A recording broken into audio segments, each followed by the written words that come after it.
My name is Sebastian. And my ex-wife, Anna, and I had been married for 2 years before she destroyed what we had. Anna and I were colleagues at one time. But after I got an offer from a more prominent company, I resigned. And that was when we began to date. Before that time, Anna and I were not really the colleagues that got along with each other. She was reserved and barely associated with different people except she was talked to. But despite being introverted, I still had a crazy crush on her. I can only tell her how I felt after I resigned because my former company was against coworkers dating.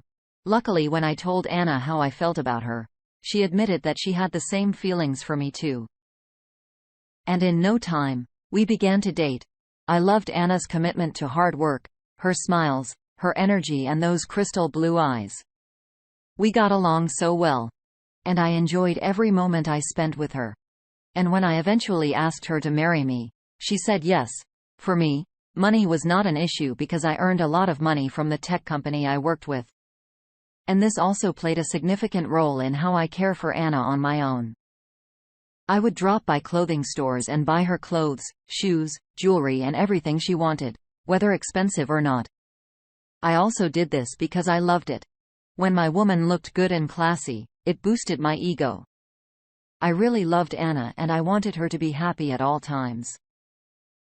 But aside from that, when it came to Anna, I didn't mind if she shopped every week or every month because I considered it as investing in her.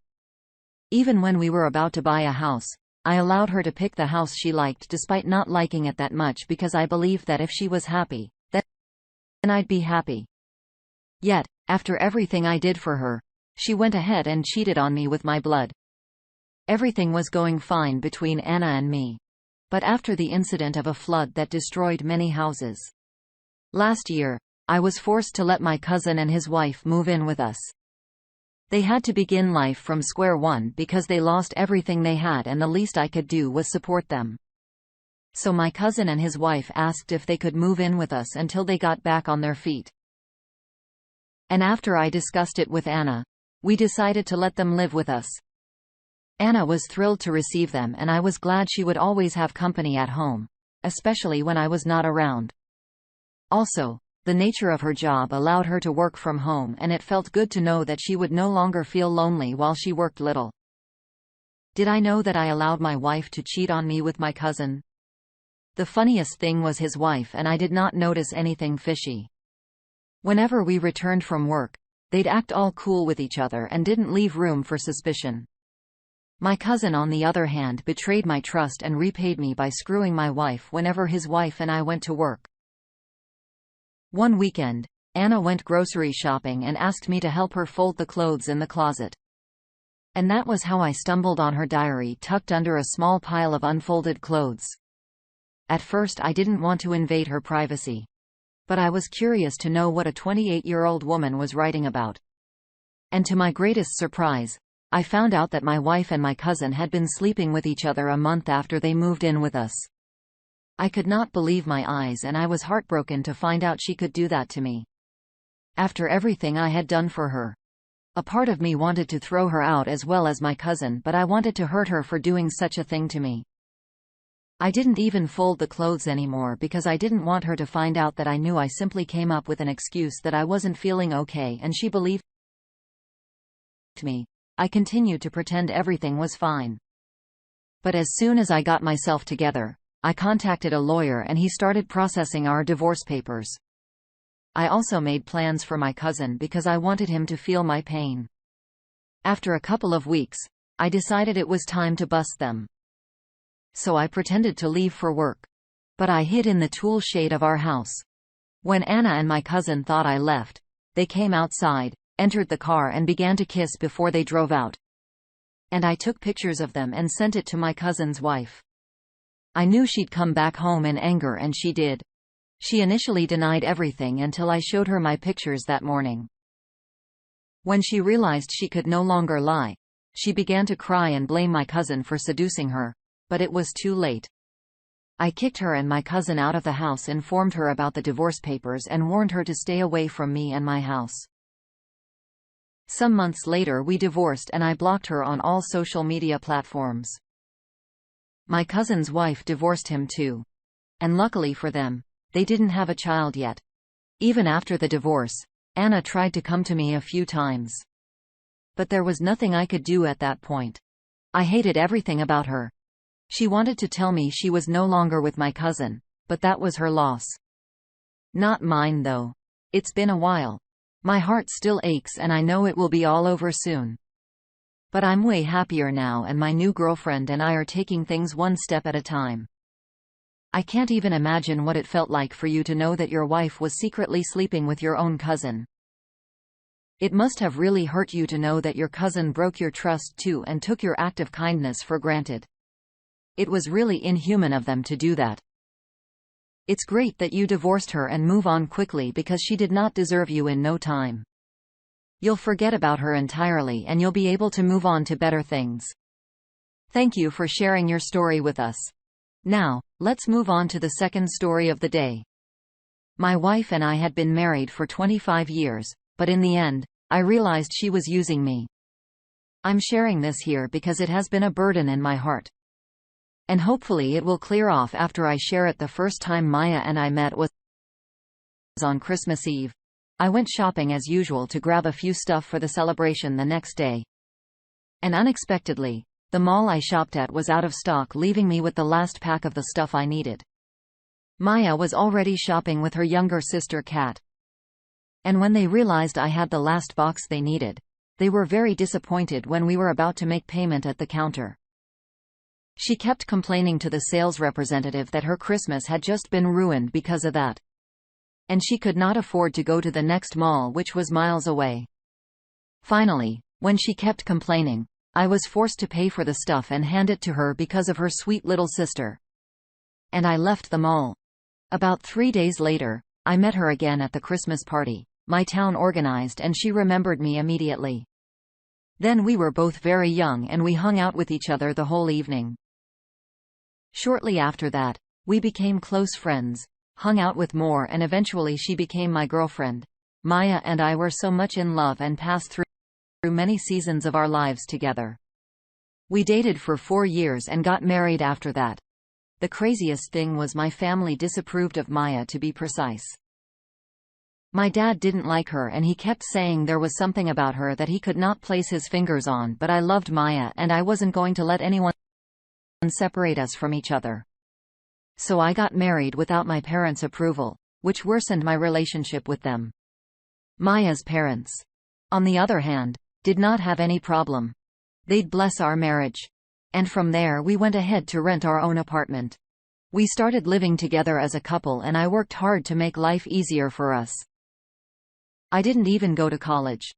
I chose the carpentry career, and with the money I made from it, I had to sponsor Maya to college because I could see how much she wanted to further her education. To be honest, there was nothing that Maya wanted that I didn't give to her.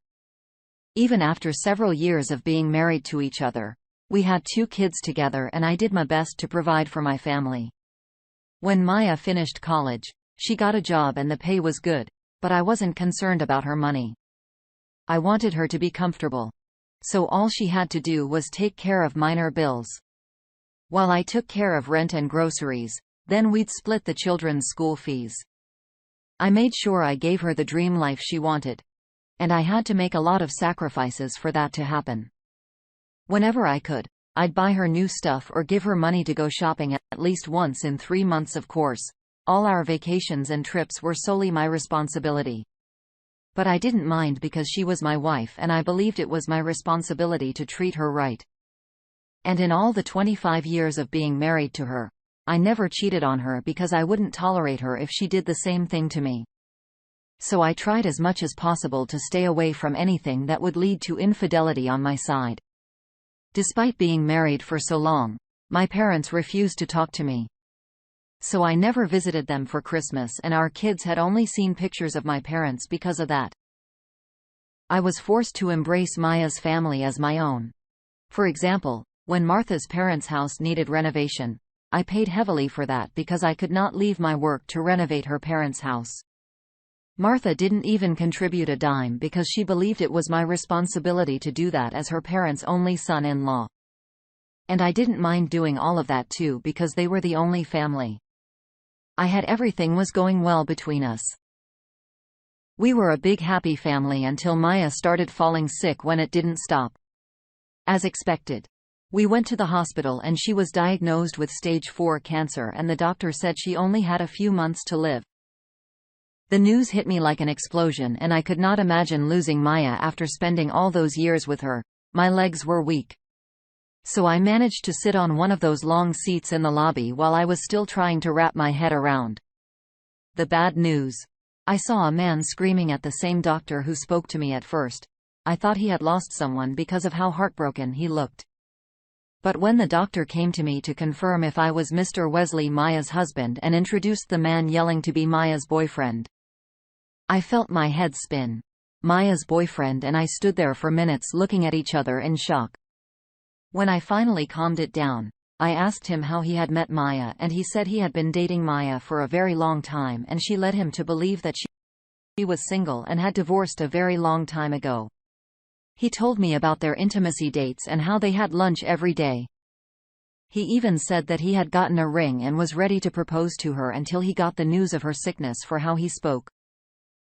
It was undeniable that he had fallen deeply in love with Maya. I explained to him that Maya and I had been married for 25 years with 2 kids and I was even planning a surprise renewal of Vu's wedding on her birthday. Evidently, we both had plans for Maya, but she used us and lied to us, even breaking our promise of never cheating on each other. Finally, after crying for a while, Maya's boyfriend told me he was leaving the hospital and would never return because Maya deserved what she got. And that was the last time I saw him. I felt so used, lied to and backstabbed, and I couldn't help but agree that she deserved what she got. I even sat there for hours trying to convince myself that I had a bad dream, but it was not a bad dream. It was 100% reality. Finally, when I could put myself together, I picked up my dignity and paid Maya. The last visit I walked to her room door and saw her 2-up and IVs inserted in both hands. I wiped my last tears there in the hallway in front of her room door. And after I was done, I went to my car and drove off. Months later, her condition worsened as the doctors had predicted and it got so bad that she got into a coma and depended on life support. Finally, when it looked like she would not get better, I signed that enough was enough and let her go. After she passed away, all of her properties and the things she owned were given to me. And I consider them as my pay for all the sacrifices I made for her. I don't think I'll ever be able to forget her and how she betrayed me. Finding out the truth must have been very hard for you, especially after 25 years of being married to Maya. To even think that you had a messy relationship with your parents because of Maya. And in the end it was not worth it. Maya deserved what she got. She played you and threw away what you had with each other after dating for years and being married for 25 years. I'm genuinely sorry.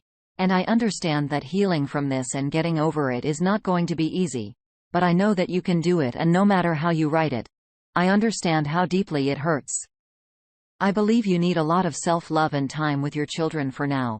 You can take a break from relationships to heal properly. Then you can go back whenever you're ready, and if you're not, there's no problem with that. Remember that you're a strong man and we are all rooting for you. Thank you all for taking the time to listen to today's stories. If you enjoyed listening, please feel free to like and subscribe. If you haven't already, also comment below with